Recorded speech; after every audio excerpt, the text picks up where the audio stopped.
Hey everyone, and thanks for tuning in to another episode of the Passive Income Through Multifamily Real Estate podcast. I'm your co-host Lalita, also joined by Kyle. Before we get started, please make sure to head over to our website, limitless-estates.com, and grab our free Passive Investors Guide. Also, if you're interested in learning more about what we do, you can schedule a call with Kyle on our website as well. All right, now let's jump into our show.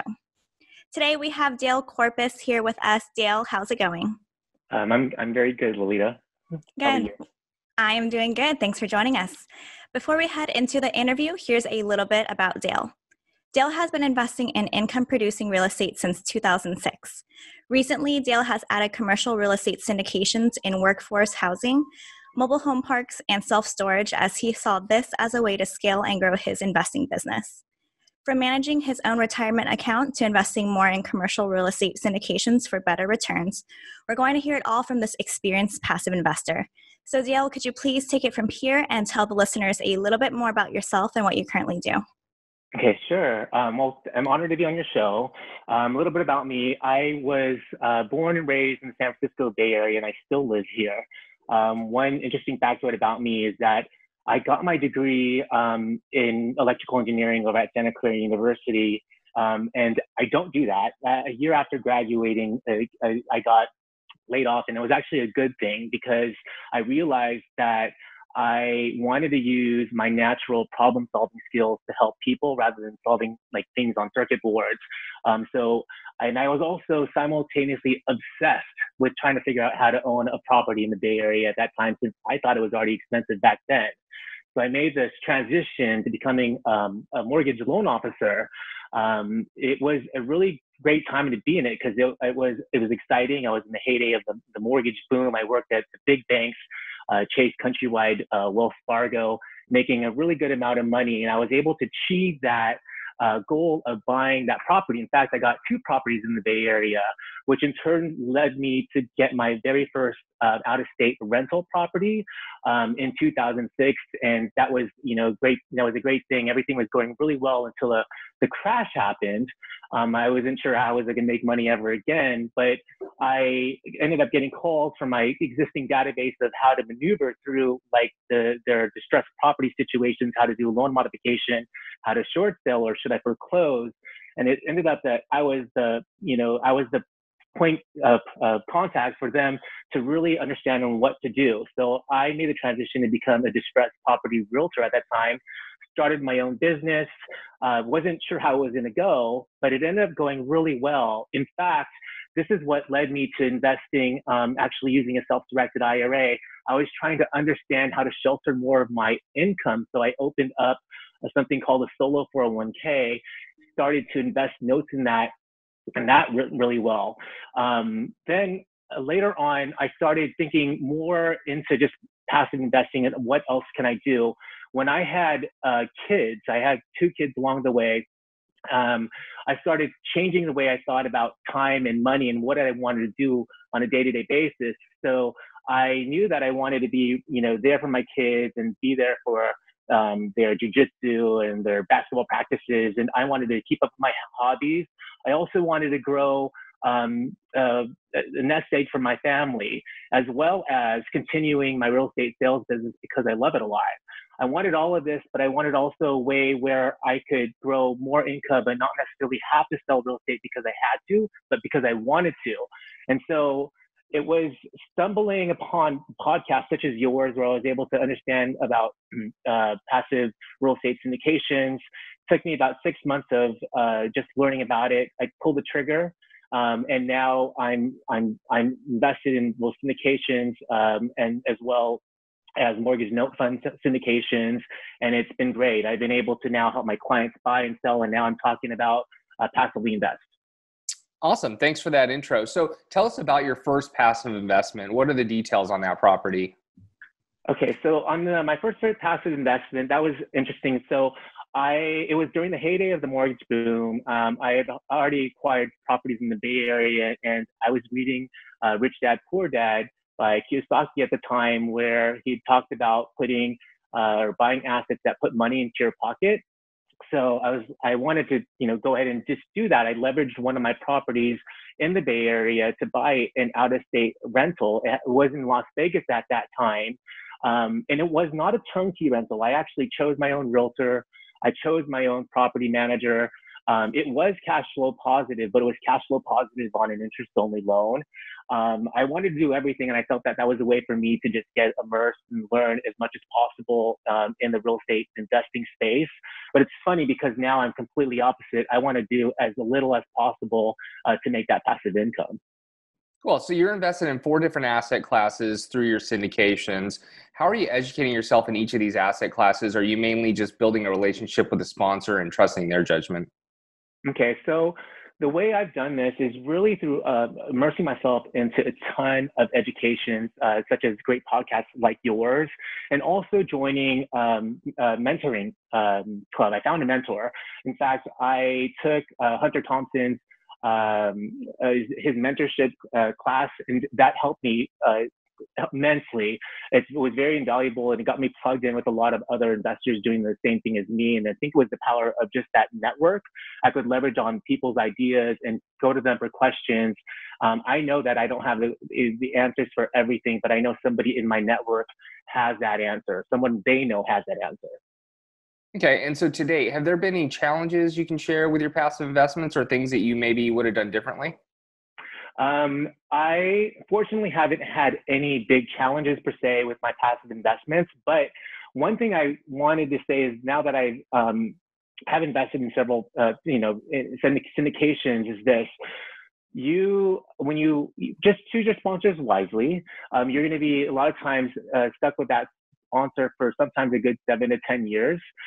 So just make sure that they're in alignment with your goals, that you jive with them, that you really resonate with them, and that you feel that they're being very transparent with you and representing your best interests. So you could utilize a lot of your network to get references on the sponsors, but really just focus on picking good sponsors. And if all possible, one thing I wanted to throw out is that I would love to be able to meet all the sponsors prior to investing if possible. Like my initial 2 syndications, I didn't, but they've been fine. But I think that I'm really good at vetting folks just by meeting them in person and meeting them eye to eye. Yeah, we always talk about that. You want to know, like, and trust your sponsor, right? Because when it comes back down to it, they're the ones running the deal, and it's gonna really weigh heavily on those sponsors. How did you find the sponsors that you're currently investing in now? Okay. Initially, some of the sponsors that I found were through podcasts, actually. I did invest with Hunter Thompson. He had a workforce housing fund.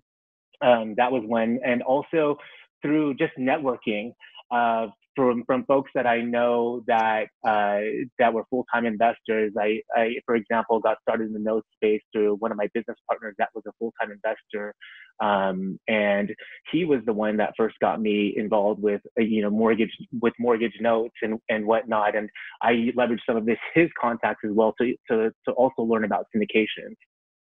Okay, and what are your investment strategies when it comes to diversification? Okay, so when it comes to diversification, I like to invest in both debt and also in equity. So I mentioned the idea of mortgage notes. I like the idea of mortgage notes because they have steady income streams. They have shorter hold times. They have lower returns overall than equity types of investments, but I think they provide a great overall balance to my investing portfolio. And I do like equity investments as well because they have that uncapped returns and tax benefits such as depreciation, but they do have longer hold times and inherently have more risk. So I think the two really go well together. Do you invest through a specific way when you invest through debt versus your equity? What sources are you using? Yeah. So I actually, actually I would say all of my mortgage notes are in my solo 401k. Okay. And I do that specifically because it's already it's best to do notes in something like a solo 401k because all of the profits that you get from the borrowers paying the mortgage payments from month to month, I can defer paying any tax on them by just keeping in the solo 401k, using those profits to buy more notes in. Because if I did it outside my solo 401k, then I would have to be worried about paying capital gains tax. And so I like keeping all of that money in there so I could grow the money faster and faster inside the solo 401k. For real estate syndications, I prefer to do them outside the solo 401k because I am able to take advantage of the depreciation. I'd rather not put it inside a solo, like a self-directed IRA or solo 401k because they're already tax advantage outside of the self-directed IRA. Yep. Okay. So debt basically is through your self-directed IRA or 401k, and the equity is outside. Yes. Yep. Perfect. Do you diversify at all between high risk and low risk investments, or just your asset classes and markets? So for high risk and low risk, I would say, I mean, that's kind of mitigated by the fact that I'm doing both debt and equity, but I kind of look at both, and I think the first thing I do is the debt and equity. That's like the first priority. And then secondly, I then diversify between the markets and assets. Okay. So there's eventually going to be a downturn. What are some of the things you do to reduce your risk when investing? Okay. For me, one of the biggest things that I do to reduce my risk in investing is that I really don't go outside of the box of what's done historically well during the past recessions. So I stick to what I believe are the most recession-proof asset classes as possible, such as self-storage, mobile homes, home parks, and multifamily. So I know that in the long run, I could weather the storm with these asset classes, and I'm just sticking to the fundamentals. Okay. And so out of the 4 asset classes you're invested in currently through syndications, which one are you most excited about and why? Okay. The one that I'm personally most excited about is my mortgage note fund syndications. I think it's because of my mortgage, loan officer background, and I'm really a mortgage geek. So when it comes to this, it's like I love the different ways and the different exit strategies that you can use to still make money in mortgage notes. And I know this asset class isn't really talked about as much. You could make money just through a foreclosure even. You could resell the notes as a reperforming note. You could wholesale the notes, and you could do cash or cheese and things like that. There's just so many different exit strategies. And I think that, with my technical engineering background, I like the way it just flows and just all the ways in which, you can make money off a note. And so it's been great. Now, do you buy these notes directly, or are you investing in a syndication that basically purchases a bulk of notes, so more like a fund for the notes? Good question. Initially, I started buying notes individually myself because I didn't know that funds existed. And when I got a taste of what it was like, I thought I wanted to make it even more passive. And actually, it was another way of reducing risk by looking at the fund route. So I now do mortgage note funds instead, just to make it more passive. Okay, awesome. So as you add more passive investments, especially when you're adding them over several asset classes, I'm sure it's tougher and tougher to keep track of their performances. How do you track and measure the sponsor, the investment itself, and how your investments are doing over all these different investments and asset classes? Okay, good question. Here's what I do. I just keep it simple. I keep the lines of communication open. Every quarter I check in with the sponsors, just, talk to them. They typically send out an email as well, just give a status update of what's happened in the last quarter. But I also like to talk to them as well and just, figure out what they say to me and what's happened in the last quarter, if we met the projections on the returns or not, and if we didn't, why, and just, I want to hear it in their, I want to hear it in their voice, and making sure that in the long run that we're still, get headed towards the overall goal of hitting our mark. And I feel that even if we missed the mark in a particular quarter, I know that provided that they're being as transparent as possible, that I'd still be fine with, working with them. Okay.